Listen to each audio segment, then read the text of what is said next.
Hello दोस्तों, स्वागत है आप सभी लोगों का आपके अपने चैनल सरकारी सारथी में। आज के हम वीडियो में बात करने वाले हैं रेलवे रिक्रूटमेंट बोर्ड द्वारा जारी की गई एक नई वैकेंसी के बारे में। रेलवे रिक्रूटमेंट बोर्ड ने एनटीपीसी ग्रेजुएशन के फॉर्म फिलअप चालू कर दिए गए हैं। आज के हम वीडियो में बात करेंगे क्या इसके स्टेप बाय स्टेप प्रोसेस के बारे में कि आप कैसे फॉर्म फिलअप कर सकते हैं। इस वैकेंसी की जानकारी आप इसकी वेबसाइट रेलवे रिक्रूटमेंट बोर्ड पर जाके आप चेकआउट कर सकते हैं।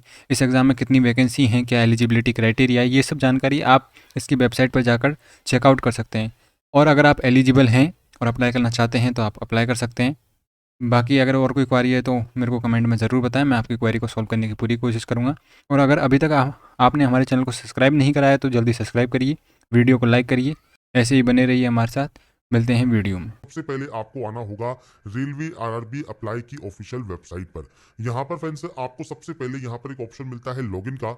अगर आप पहले से रजिस्टर कैंडिडेट हैं तो डायरेक्टली लॉगिन कर सकते हैं, पर मान लीजिए आपने आज तक रजिस्ट्रेशन नहीं किया है तो आप क्रिएट एन अकाउंट वाले ऑप्शन पर क्लिक करेंगे।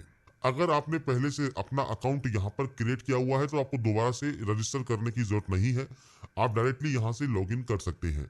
अगर मान लीजिए आपने पहली बार रजिस्ट्रेशन कर रहे हैं रेलवे का, आज तक आपने कोई भी फॉर्म फिल नहीं किया है, तो उस कंडीशन में आपको सबसे पहले यहाँ पर सेलेक्ट करना होगा नेशनलिटी। तो आप यहाँ से नेशनलिटी अपनी सेलेक्ट कर लेंगे। इसके बाद यहाँ पर देखिए फ्रेंड्स, आपको देना है आपका नाम। तो पूरा नाम आप 2 बार यहाँ पर टाइप करेंगे। अगर आपने अपना कभी नाम चेंज किया है तो आप यस कर सकते हैं, आपके पास गेजेट नोटिफिकेशन होना चाहिए नेम चेंजिंग का। नहीं किया है तो आप सिंपली नो कर सकते हैं। यहाँ पर है डेट ऑफ बर्थ, तो आप इस कैलेंडर के माध्यम से आपकी जो भी डेट ऑफ बर्थ है वो आप सेलेक्ट कर लेंगे और यहाँ पर आपको आपकी डेट ऑफ बर्थ टाइप करना है। यहाँ पर है जेंडर ऑप्शन, जेंडर सेलेक्ट कीजिए। इसके बाद फादर नेम है, मदर नेम है, बेसिक ऑप्शन है जो कि आप अपने अकॉर्डिंग एंटर करेंगे। नीचे आपको आपकी मेल आईडी एंटर करनी है, मोबाइल नंबर एंटर करना है और उसके बाद जनरेट वाले ऑप्शन पर क्लिक करना है। आपके पास एक ईमेल ओटीपी और एक मोबाइल ओटीपी जनरेट करने के बाद आपको ये टाइप करना होगा। नीचे आपका आता है फ्रेंड्स वेरिफिकेशन। अब वेरिफिकेशन आप 3 तरीके से कर सकते हैं, या तो डिजी लॉकर के माध्यम से या आधार कार्ड के माध्यम से। आधार कार्ड के माध्यम से करना सबसे बेस्ट है, तो अपना आधार कार्ड नंबर दीजिए, जनरेट आधार ओटीपी कीजिए। आपके आधार कार्ड पर जो भी मोबाइल नंबर रजिस्टर है उस पर एक ओटीपी आएगी, वो ओटीपी आपको टाइप करनी है, यहाँ से वेरीफाई करना है और उसके बाद यहाँ से कंफर्म करना है। इसके बाद आता है यहाँ पर क्रिएट योर पासवर्ड। तो आपको यहाँ पर एक पासवर्ड क्रिएट करना होगा। पासवर्ड कैसा होना चाहिए? पासवर्ड में आपके capital letter, small letter, special character और नंबर्स आपके उस पासवर्ड में होना जरूरी है। तो इन सभी डिटेल्स को आप अपने पासवर्ड में कंबाइन करेंगे। कैपिटल लेटर यूज कीजिएगा, स्मॉल लेटर्स यूज कीजिएगा, स्पेशल करेक्टर मतलब @ स्टार हैश, आप इस तरह से स्पेशल करेक्टर यूज कर सकते हैं और नंबर्स आप यूज कर सकते हैं। आपको पासवर्ड कंफर्म करना है, I am not a robot पर क्लिक करना है और उसके बाद preview and create an account कर लेना है। आपका सिंपली अकाउंट जो है वो क्रिएट हो जाएगा। अब आपका मान लीजिए अकाउंट पहले से क्रिएटेड है, पहले से बना हुआ है, तो आपको सिंपली लॉगिन सेक्शन पर जाना है। लॉगिन विद आधार आप कर सकते हैं या login with RRB account credential कीजिए। आपका मोबाइल नंबर दीजिए, जो आपने रजिस्ट्रेशन करते समय पासवर्ड क्रिएट किया है वो पासवर्ड दीजिए। I am not a robot पर क्लिक करके लॉगिन कर सकते हैं। पासवर्ड भूल गए हैं तो फॉरगेट पासवर्ड का ऑप्शन भी आपको यहाँ पर मिल जाता है। तो सिंपली आपको यहाँ पर लॉगिन वाले ऑप्शन पर क्लिक करना होगा। इसके बाद फ्रेंड्स नेक्स्ट ऑप्शन आता है 2 फैक्टर ऑथेंटिकेशन का। तो यहाँ पर फ्रेंड्स आपको सबसे पहले एक ओटीपी वेरीफाई करनी होगी। आप मेल आईडी पर या मोबाइल नंबर पर जिस पर भी ओटीपी मंगवाना चाहें वो ओटीपी आप मंगवा सकते हैं। और उसके बाद जब आपके पास ओटीपी आ जाएगी, वो ओटीपी सिंपली आपको यहाँ पर टाइप करना होगा। ओटीपी यहाँ पर आपके टाइप करने के बाद आप यहाँ पर इसे लॉगिन टैब पर क्लिक कर देंगे और उसके बाद अपने डैशबोर्ड पर आप लॉगिन हो जाएंगे। इसके बाद फ्रेंड्स आपको यहाँ पर देखिए जो ऑप्शन है वो देखने को मिलता है ऑनलाइन एप्लीकेशन का। आप इस ऑप्शन पर क्लिक करेंगे और इसके बाद आपके सामने जो वैकेंसीज ऑनगोइंग है, जिसमें सबसे पहले यहाँ पर आपको अंडर ग्रेजुएट का ऑप्शन मिल जाता है और उसके बाद यहाँ पर ग्रेजुएट पोस्ट का ऑप्शन मिल जाता है। तो यहाँ पर फ्रेंड्स क्योंकि हम बात कर रहे हैं CN06/2025 NTPC graduate level vacancies के फॉर्म फिलअप प्रोसेस के बारे में, तो आपको यहाँ पर सबसे पहले आरआरबी सेलेक्ट करना होगा। आप यहाँ से जो भी आरआरबी सेलेक्ट करना चाहें वो आप आरआरबी सेलेक्ट कर सकते हैं। और उसके बाद आप I am not currently debate पर और आई हेयर बाय कन्फर्म पर क्लिक करेंगे और उसके बाद नेक्स्ट स्टेप पर क्लिक करेंगे अप्लाई करने के लिए। अब यहाँ पर फ्रेंड्स आपका देखिए जो फॉर्म है वो स्टार्ट हो जाता है। सबसे पहले मैरिटल स्टेटस है, मैरिड है, अनमैरिड है, वो आप यहाँ पर सेलेक्ट कर सकते हैं। आपका रिलीजन क्या है वो आपको सेलेक्ट करना होगा। मदर टंग कौन सी है, मदर टंग आप यहाँ से सेलेक्ट कर सकते हैं। इसके बाद आप जो एग्जाम है वो किस लैंग्वेज में देना चाहते हैं वो आपको सेलेक्ट करना होगा। परमानेंट विजिबल मार्क क्या होता है? जैसे आपके चेहरे पर, हाथ पर, पैर पर कोई भी कट का निशान है, कोई मोल है, कोई बर्न का निशान है, तो आप उनकी जानकारी दे सकते हैं। इसके बाद आता है कम्युनिटी। कम्युनिटी मतलब आपकी कैटेगरी। अगर फ्रेंड्स आपकी जनरल कैटेगरी है तो कोई भी ऑप्शन आपको देखने को नहीं मिलेगा, आपको कोई भी जानकारी फिल करने की यहाँ पर जरूरत नहीं होती। अब बात करते हैं बाकी अदर कैटेगरीज की। सबसे पहले बात करते हैं हम ओबीसी की। तो ओबीसी वाले ऑप्शन पर क्लिक करने के बाद आपके सामने फ्रेंड्स देखिए कुछ इस तरह का एक इंटरफेस आता है, जिसमें आपसे कहता है जो कम्युनिटी है आपकी वो सेंट्रल गवर्नमेंट ऑफ इंडिया के आपके पास जो है सर्टिफिकेट होना चाहिए ओबीसी एनसीएल का, अगर आप रिजर्वेशन लेना चाहते हैं तो। अब आपसे कहता है अगर आप क्रीमी लेयर में है तो आपको जनरल की तरह ट्रीट किया जाएगा, नॉन क्रीमी लेयर है तो आप इस ऑप्शन को सेलेक्ट कर सकते हैं। आपके सामने कुछ इस तरह का इंटरफेस जो है आ जाएगा। अब आपका फ्रेंड्स जो सेंट्रल गवर्नमेंट का कास्ट सर्टिफिकेट है उस पर देखिए जाति मेंशन होती है, तो अपनी कास्ट का नाम मेंशन कीजिएगा, कास्ट सर्टिफिकेट नंबर मेंशन कीजिएगा, किसने ये इशू किया है। तो आपको देखिए ऑप्शंस मिल जाते हैं, आपके सर्टिफिकेट पर जो है मेंशन होता है जिसने ये सर्टिफिकेट इशू किया है, इशूइंग स्टेट कौन सा है और उसके बाद सर्टिफिकेट इशू डेट क्या है वो आपको देना होगा। ऐसे ही अगर आप एससी या एसटी कैंडिडेट है तो आपके पास यहाँ पर सर्टिफिकेट होना चाहिए, कास्ट का नाम आप मेंशन करेंगे, सेम कम्युनिटी सर्टिफिकेट नंबर, किसने ये इशू किया है वो आपको यहाँ पर सेलेक्ट करना होगा। इसके बाद इशूइंग स्टेट कौन सा है वो आपको देना होगा, सर्टिफिकेट इशू आपका कब हुआ है वो जानकारी आपको प्रोवाइड करनी होगी।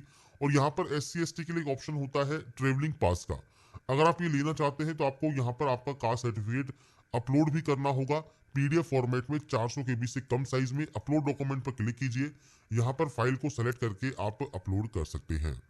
इसके बाद फ्रेंड्स नेक्स्ट ऑप्शन आपके एड्रेस का है। तो आपको देखिए आपके अकॉर्डिंग पूरा एड्रेस यहाँ मेंशन करना है, स्टेट कौन सा है, डिस्ट्रिक्ट कौन सा है, एड्रेस क्या है, नियरेस्ट सिटी कौन सी है, पिन कोड क्या है, ये आपको देना होगा। और ये आपका प्रेजेंट एड्रेस है। प्रेजेंट एड्रेस और परमानेंट एड्रेस अगर सेम है तो आपको सेमस का ऑप्शन पर टिक करना है, अगर ये अलग अलग है तो आप अलग अलग एंट्री भी कर सकते हैं। तो ये एड्रेस सेक्शन है, आपको आपके अकॉर्डिंग एंटर करना होगा। इसके बाद यहाँ से डाटा को सेव कीजिए और नेक्स्ट स्टेप पर क्लिक कर दीजिए। इसके बाद फ्रेंड्स नेक्स्ट ऑप्शन आता है अब आपकी एक्स सर्विसमैन डिटेल्स का। अगर आप एक्स सर्विसमैन कैटेगरी से बिलोंग करते हैं तो आपका डिफेंस सर्विस आर्मी है, नेवी है, एयरफोर्स है, रैंक कौन सी है, डेट ऑफ एंट्री आपका कौन सा है। अगर आप स्टिल वर्किंग है तो आप यस कर सकते हैं, नहीं है तो आप नो करेंगे। तो डेट ऑफ डिस्चार्ज आपको देना होगा, रीजन ऑफ डिस्चार्ज क्या है वो आपको देना होगा, डिस्चार्ज का सर्टिफिकेट नंबर आपको देना होगा। अगर आपने एक्स सर्विसमैन के तौर पर री एम्प्लॉयमेंट ले लिया है और आप यस करते हैं तो आपको यहाँ पर देखिए बेनिफिट नहीं मिलेगा, क्योंकि बेनिफिट आपको एक बार मिलता है। आपकी करंट और जो आपकी डिपार्टमेंट है उसका नाम आपको देना है। नहीं लिया है तो सिंपली आप नो कर सकते हैं। एक्स सर्विसमैन नहीं है तो आप नो कर दीजिए। पीएच कैटेगरी से बिलोंग करते हैं तो डिसेबिलिटी कैटेगरी कौन सी है, इसके अलावा सब कैटेगरी कौन सी है, तो आपको यहाँ पर ये ऑप्शन सेलेक्ट करने के बाद सब कैटेगरी देखने को मिल जाएगी। परसेंटेज ऑफ डिसेबिलिटी क्या है, पीएच सर्टिफिकेट नंबर क्या है, इशू डेट क्या है और आपका यूडीआईडी नंबर क्या है, ये आपको देना होगा। नहीं है तो आप सिंपली इसमें भी नो कर सकते हैं। इसके बाद फिर स्क्राइब ऑप्शन है, अगर आप स्क्राइब चाहते हैं तो आप यस कर सकते हैं, नहीं तो आप इसमें भी नो करेंगे। इसके बाद आता है फ्रेंड्स यहाँ पर ईबीसी ऑप्शन। अब ईबीसी ऑप्शन क्या है, तो ये इसमें फ्रेंड्स आपको केवल जो बेनिफिट मिलता है वो मिलता है फीस में छूट का। तो अगर आपके पास ये है तो आप यस कर सकते हैं। टाइप ऑफ डॉक्यूमेंट में देखिए ईबीसी सर्टिफिकेट है, बीपीएल कार्ड है, इज्जत एमएसटी इशूड है आपके पास रेलवे द्वारा, तो आप ऑप्शन को सेलेक्ट कर सकते हैं। किसने इशू किया है वो आपको देना है, सर्टिफिकेट नंबर और डेट ऑफ इशू आपको देना होगा। नहीं है तो आप सिंपली यहाँ पर भी नो कर सकते हैं। इसके अलावा फ्रेंड्स अगर आप एम्प्लॉई है इंडियन रेलवेज में और आप यहाँ पर यस करते हैं तो आपको यहाँ पर आपकी जानकारी प्रोवाइड करनी होगी, आपके पास एनओसी है या नहीं है, कैटेगरी कौन सी में आप वर्किंग करते हैं, प्लेस ऑफ वर्किंग क्या है, जोन कौन सा है, ये आप सेलेक्ट कर सकते हैं। नहीं है तो आप इसमें भी नो कर देंगे। इसके अलावा फ्रेंड्स अगर आपका कोई अदर करंट एम्प्लॉयमेंट है मतलब रेलवे के अलावा, तो आप यहाँ पर सेलेक्ट कर सकते हैं। नहीं है तो आप यहाँ पर नॉट एप्लीकेबल कर देंगे। इसके बाद आता है बैंक डिटेल्स फॉर रिफंड। तो यहाँ पर फ्रेंड्स फीस की जो रिफंड आपको मिलेगी वो किस अकाउंट में आपको चाहिए, उस अकाउंट की जानकारी आपको देनी है। तो आपका जो भी बैंक की पासबुक है उसके फर्स्ट पेज को ओपन कीजिए। फर्स्ट पेज पर आपको अकाउंट नंबर मिल जाएगा, आईएफएससी कोड मिल जाएगा। तो आप यहाँ पर बेसिक जानकारी है जो कि आप एंटर करेंगे और उसके बाद सेव करके नेक्स्ट स्टेप पर क्लिक कर देंगे। इसके बाद आता है क्वालिफिकेशन ऑप्शन। अब क्वालिफिकेशन में सबसे पहले यहाँ पर देखिए 10th आपको सेलेक्ट करना होगा। अगर आपने पहले से कोई फॉर्म अप्लाई किया हुआ है तो 10th की जानकारी ऑटोमेटिक आपको फिलअप मिलेगी। अब यहाँ पर एडिट का ऑप्शन है, एडिट पर जाइए। सबसे पहले किस स्टेट से आपने पास किया है, डिस्ट्रिक्ट कौन सा है, बोर्ड का नाम क्या है, डेट ऑफ पासिंग क्या है, इसके अलावा आपका 10th का रोल नंबर क्या है और 10th का जो सर्टिफिकेट है उसका सीरियल नंबर क्या है वो आपको यहाँ पर प्रोवाइड करना होगा। तो बेसिक ऑप्शन है, मार्कशीट के अकॉर्डिंग आप यहाँ पर जानकारी देकर इसे अपडेट कर सकते हैं। ऐसे ही अब आपको डिग्री देना है तो डिग्री में फ्रेंड्स आपने डिग्री बैचलर डिग्री सेलेक्ट करनी है। इसके बाद आपको यहाँ पर देना है कोर्स का नाम, तो आप अपने कोर्स का नाम यहाँ पर प्रोवाइड कर देंगे। इसके बाद यहाँ पर आपका आता है फ्रेंड्स स्टेट, किस स्टेट से आपने पास किया है, किस डिस्ट्रिक्ट से पास किया है, आपके कॉलेज का नाम या यूनिवर्सिटी का नाम क्या है, इसके अलावा डेट ऑफ पासिंग क्या है, तो वो आपको यहाँ पर प्रोवाइड करना होगा। तो ये बेसिक ऑप्शंस हैं जो कि आपको यहाँ पर प्रोवाइड करने हैं और ये अपने अकॉर्डिंग आप जानकारी प्रोवाइड कर देंगे। टाइपिंग की अगर आपके पास प्रोफेंसी है तो आप यहाँ पर यस कर सकते हैं। तो ये बेसिक ऑप्शंस है जो कि आपको यहाँ पर प्रोवाइड करना है और उसके बाद इसे भी यहाँ से ऐड कर देना है। जब ये आपका ऐड हो जाएगा इसके बाद आप नेक्स्ट स्टेप पर जा सकते हैं। नेक्स्ट स्टेप पर आने के बाद अब आपको यहाँ पर देखिए कुछ जो है फोटोग्राफ और सिग्नेचर से रिलेटेड जानकारी प्रोवाइड की गई है।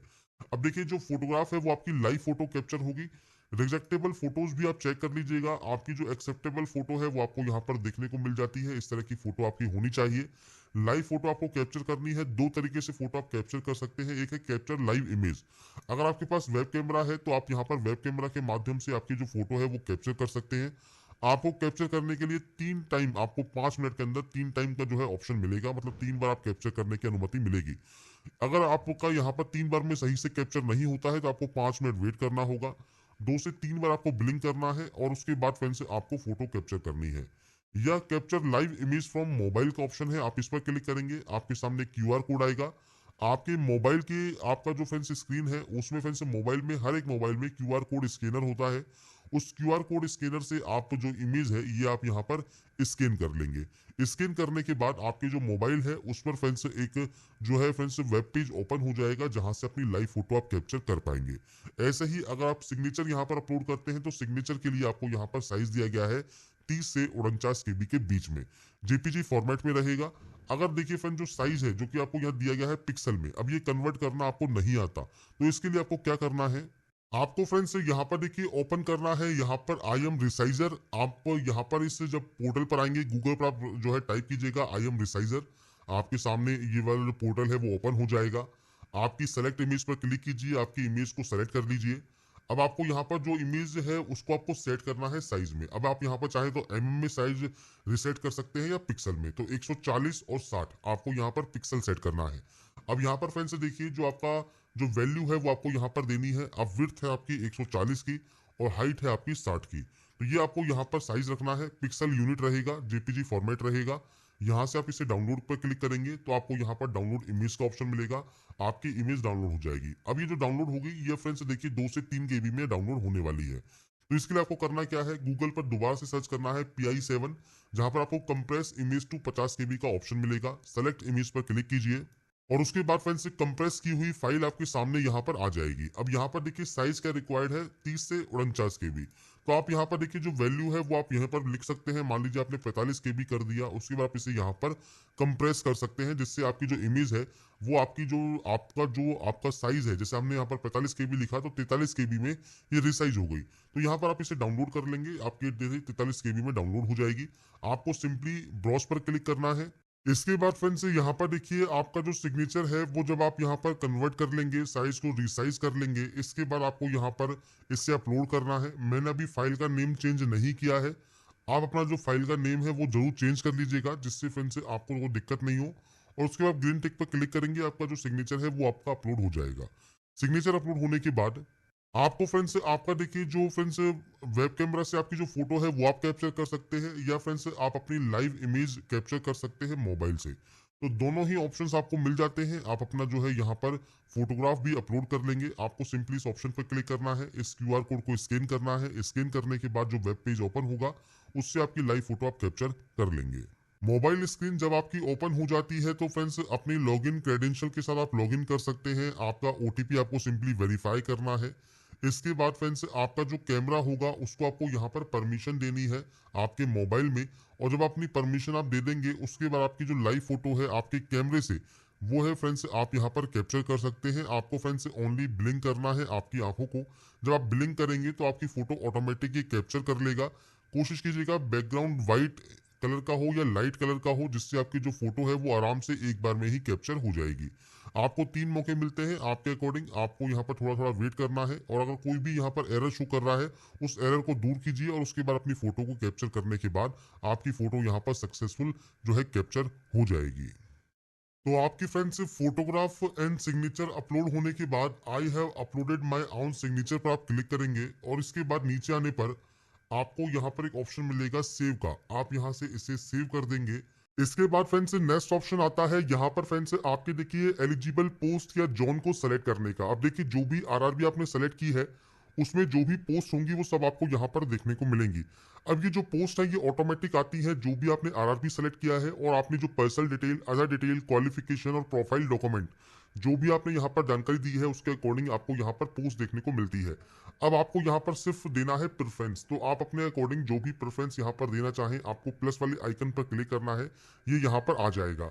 आपको सिंपली प्लस वाले ऑप्शन पर क्लिक करना है। आप चाहें तो केवल 2 से 3 पोस्ट सेलेक्ट कर सकते हैं और आप चाहें तो यहाँ पर देखिए आप जितनी भी पोस्ट यहाँ पर है सभी को आप ऐड करना चाहें आप ऐड कर सकते हैं। बस आपको यहाँ पर ऑर्डर ऑफ प्रेफरेंस देना होगा जिसके लिए आप इंटरेस्टेड है अप्लाई करने के लिए। इसके बाद आई हैव एक्साइज पर आप क्लिक करेंगे, आई हेयर बाय डिक्लेयर पर क्लिक करेंगे, प्लेस का नाम मेंशन करेंगे जहां से आप इस फॉर्म को अप्लाई कर रहे हैं। इसके बाद यहां से आपको इस डाटा को सेव कर देना होगा। डाटा सेव होने के बाद अब आपको प्रीव्यू एप्लीकेशन यहां से कर लेना है।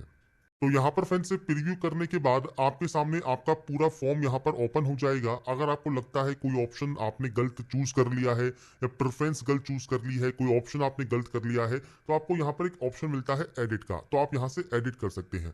अब यहाँ पर मान लीजिए अगर आपको लगता है कोई भी गलती नहीं है तो आप आई हैव रीचेक पर क्लिक करेंगे और सबमिट कर देंगे। अब ये ध्यान रखिएगा सबमिट करने के बाद आप फिर कोई भी एडिट नहीं कर पाएंगे। अभी जब इसका करेक्शन विंडो ओपन होगा तभी आप एडिट कर पाएंगे।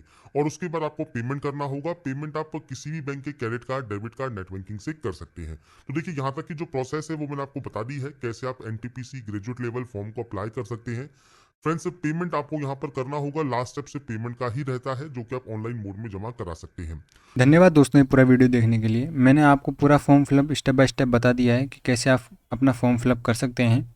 बाकी की जानकारी आप इसकी वेबसाइट रेलवे रिक्रूटमेंट बोर्ड पर जाके चेकआउट कर सकते हैं। अगर आपको और कोई समस्या या क्वेरी है तो आप हमें कमेंट करके ज़रूर बताएं। आपकी क्वेरी सॉल्व करने की पूरी कोशिश करूँगा। और अगर आपको हमारा ये वीडियो अपडेट पसंद आ रहा है तो वीडियो को लाइक करिए, चैनल को सब्सक्राइब करिए, ऐसे ही बने रहिए हमारे साथ। तब तक के लिए धन्यवाद, मिलते हैं नेक्स्ट वीडियो में।